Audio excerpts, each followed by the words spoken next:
Welcome to Savvy Business, Life Unscripted with your host, Christina Rivera, where our guests share their wisdom and valuable business tips, empowering our audience to expand their personal potential.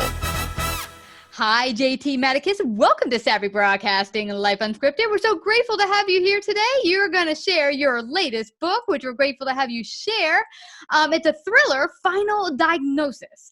And you're also going to share some things most of our audience would not be aware of, which is some of the difficulty that med students and medical professionals go through. There's a high suicide rate. It's really, really difficult on people studying to become a doctor. You're going to share some of that and why you wrote your book. So welcome to Savvy Broadcasting. Thanks, Christina. Glad to be here. Oh, you betcha. So tell me, what prompted you to write your book? Are you a med student yourself, or were you? Yeah, I was a med student for many years. I didn't finish, and I decided to focus on the family and take a break from medicine. And it's probably due to like what you led into about the whole suicide rate and depression with the medical professionals out there. But more importantly, what really drove me to write the book is I really want to revolutionize how we study medicine, how we take in medical knowledge. Yeah. So what have you learned when you were studying medicine, and through the writing of your book, have you found would be a better way to study medicine? What has been some of your revelations? Well, studying medicine in the past has always been reading thick volumes of medical books. Okay, I mean, you're talking about, let's just say on a good day, your medical textbook would be 300 pages. And this is just for one discipline, say biochemistry, for example, is about a 300-page book. Immunology is another 300-page book. So you've got these different 300-page volumes. And then you get to pathology and physiology and even anatomy. And now you're talking about 1,000-page books. So, a fair estimate is about 10,000 pages of medical knowledge that you're going to have to absorb as a medical student. So how do we make this process simpler? I mean, we've got tools, we've got technology, we've got the World Wide Web, we've got YouTube. How do we use and incorporate all of this technology that we have and, let's say, streamline the medical education and make it easier, better, more efficient and effective even? I mean, I'm not sure if you can remember everything from those 10,000 pages. No.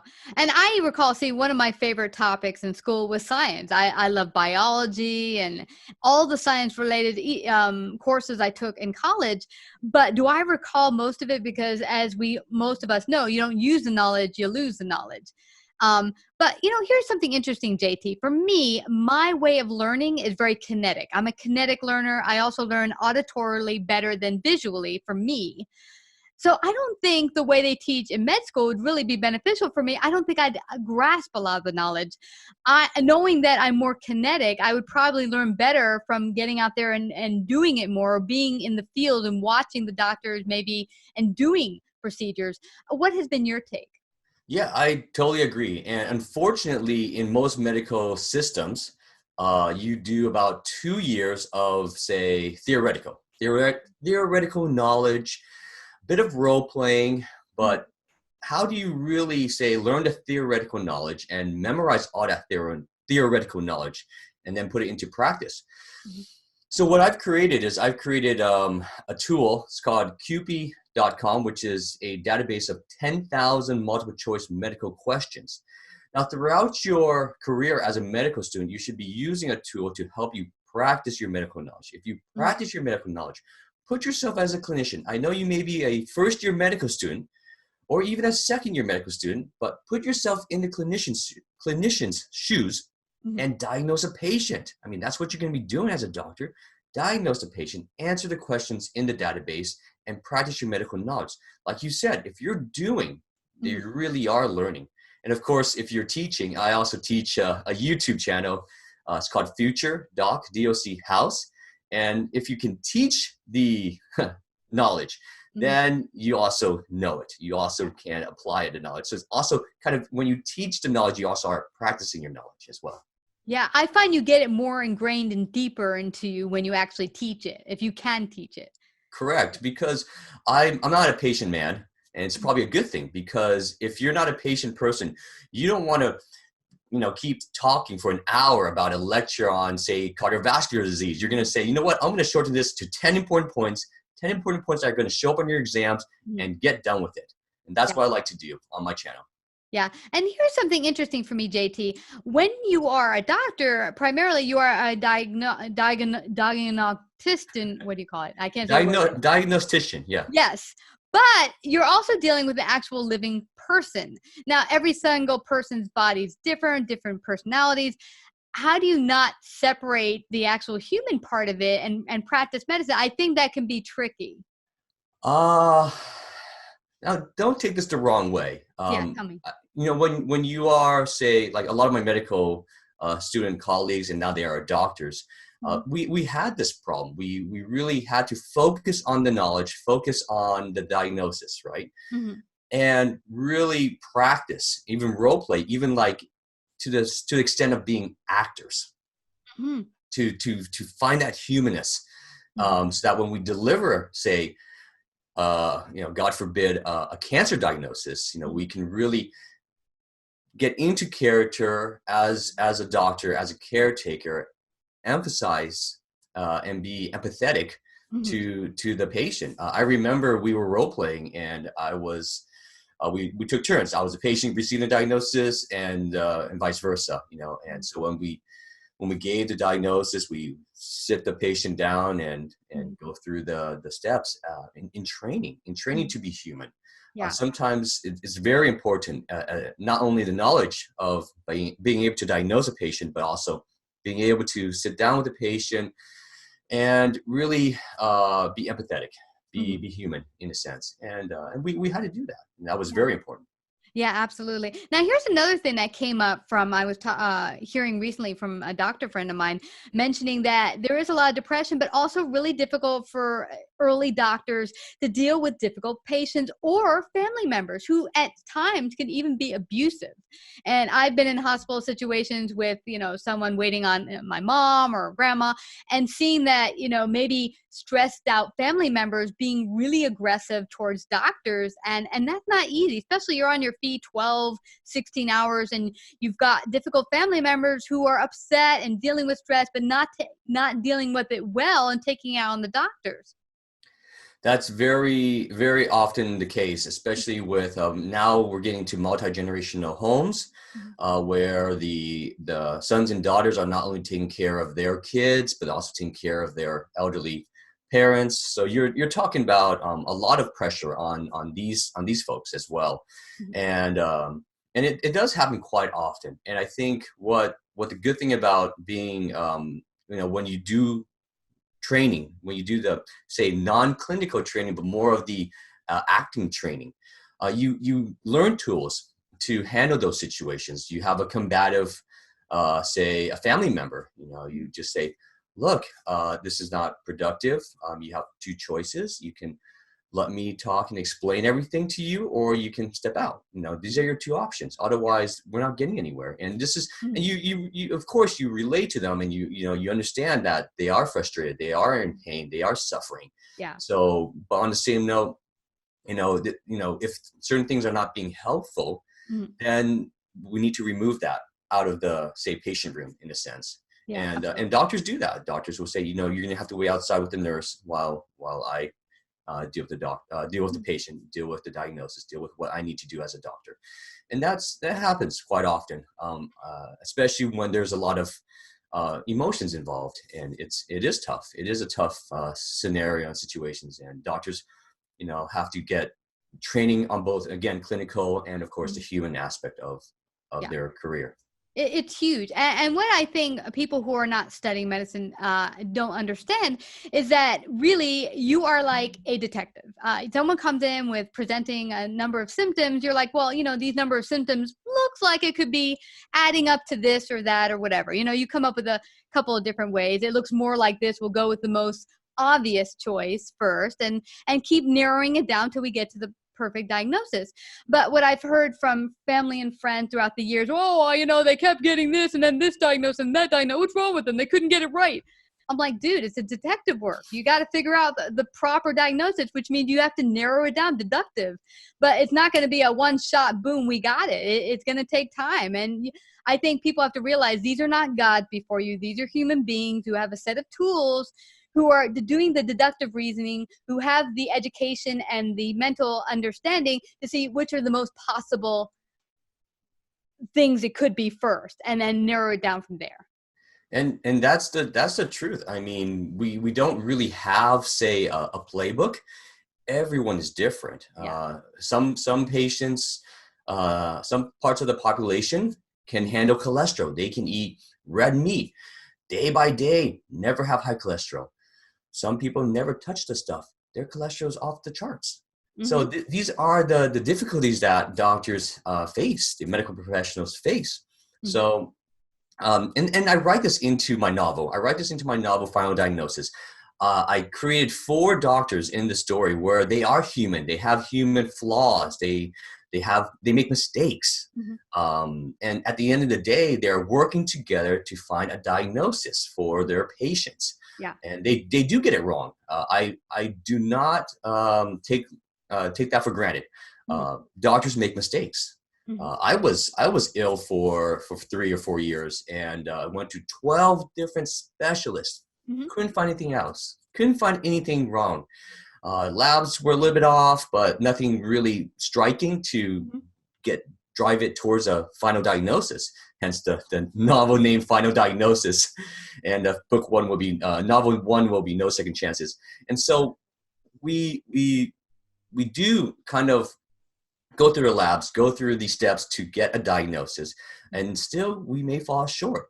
Yeah. How I got diagnosed was I told my parents, I told my folks, I said, look, I think the only person that's going to diagnose this is me, so I'm going back to medical school, sick or not. Let's just figure it out. Wow. So that's kind of what brought you to medical school, was because you were having some presenting with some symptoms and you want to figure it out. Is that what happened?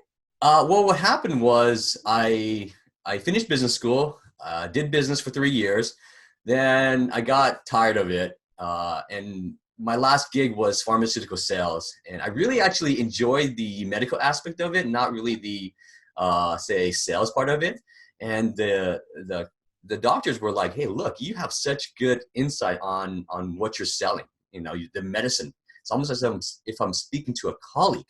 Why aren't you a doctor? So I said, you know what, you're right. Why am I not a doctor? I'm just going to go in that direction. Went in that direction, did very well for the first half of the year. And then I got sick, and my brain was foggy. I kept on failing. And my professors are looking at me like, what happened? What happened? I said, I don't know. In and out of the clinics, trying to figure it out, and at the end, just taking time off, 6 months to get it sorted out. You know what? I just need 6 months with, say, some specialists. We'll figure this out. Didn't happen. Went back, and the rest is history. Ended up falling in love, getting married, writing a novel. Here we are. Well, life is something. When you take those steps forward, sometimes you would end up in a place that's magnificent, but you wouldn't have anticipated it. Exactly. Yeah. I mean, 6 years ago, you asked me if I was going to write a novel. I said, no, I'm going to be a doctor. But it's all wonderful, because you are going to educate the public. And one thing I kind of, I've learned over the years, and I'm hoping that you can help the audience kind of bring to the table, that, doctors are there to be of service. They're service oriented, but they're not gods. And I kind of would like people to get the God complex and put it over there, because these are human beings, and they're trying their best to, be that clinician, be that detective for you to help you resolve whatever your health issues are. But like we said in the beginning, every single body's different, reacts different. So, you'd have to work with your doctors, be patient to have them help you find a solution. Well, it's funny because you say this God complex. My next working title for, I'm not sure if it's the novel or even a film that's going to be created from the novel, it's called Savior Complex. So there is the, how patients view doctors as, like as gods, but there's also the doctors having kind of the savior complex, trying to save everyone, trying to really be the doctor that those patients need, and try to save them and cure them and diagnose them and treat them properly. So it's a bit of both in a sense. It is difficult. Without that savior complex, are they really should be in the right field as doctors? But on the same note, we don't want them to be like, say, like have a, say, maybe even a Jesus complex. but definitely they want to have it in their heart, the right reasons why they're a doctor. Definitely. Well, yeah, I mean, you want to try it out to go to do the best to help your patients out, but realize that you can't fix everyone. And some people don't want to be fixed. I have a good friend of mine who is having issues with their heart, smoking 40 years, and every doctor said, you need to give up smoking. She's like, stop telling me that. It's 40 years in. I ain't going to give it up. I'm like, okay, it's on you, my friend.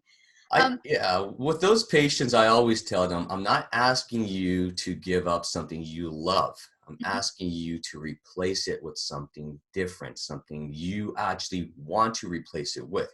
Mm-hmm. If you have an addiction to cigarettes, let's see if we can change that addiction to something that's less destructive. Yeah. Because if you don't replace an addiction with another addiction that's hopefully less destructive, it's just going to be a vicious cycle. You're going to quit and go back, quit and go back. Yeah. If you replace it, say, all right, every time I want to have a cigarette, you know what? I'm going to go out for a 10-minute walk. Because that's about the time. It's about, I don't know how long it takes to smoke cigarettes, say 5 minutes, at the most. So, but you know what? You replace that 5 minutes of the reason why you want to have a cigarette with something productive, a 10-minute walk. Mm-hmm. Or you know what? I'm going to say I'm going to work on a hobby, right? Mm-hmm. So I heard genealogy is a big hobby now, tracking your old ancestors and putting into a book and so that you can leave it for your future generations. So I'm going to work on my genealogy project, or find any project, It could be, say, I like to fix things. So my father, he's clumsy. He chips say a porcelain cup and he goes, well, I have all the pieces, son, fix it. And so that's instead of say my cigarette break, I'm going to say, you know what, I'm going to work on fixing this porcelain, get some epoxy and go nuts at it. So that's my suggestion. Yeah, it's not an easy fix. So it takes time. And you know what? It became an addiction for a reason. And it's probably going to be uncomfortable to let it go. But, it's up to every single person. And you're part of the package. If you're working with a doctor on your health, it's not just him. It's not just you. It's both of you. And you both have to make choices. But, you mentioned God complex. Let's come back to that because I'm thinking a lot of doctors who might have that savior complex might be part of the reason for depression, eh? It is. When you, I know this from personal experience. I think there was one doctor that really, really wanted rooting for me to find a diagnosis. Mm-hmm.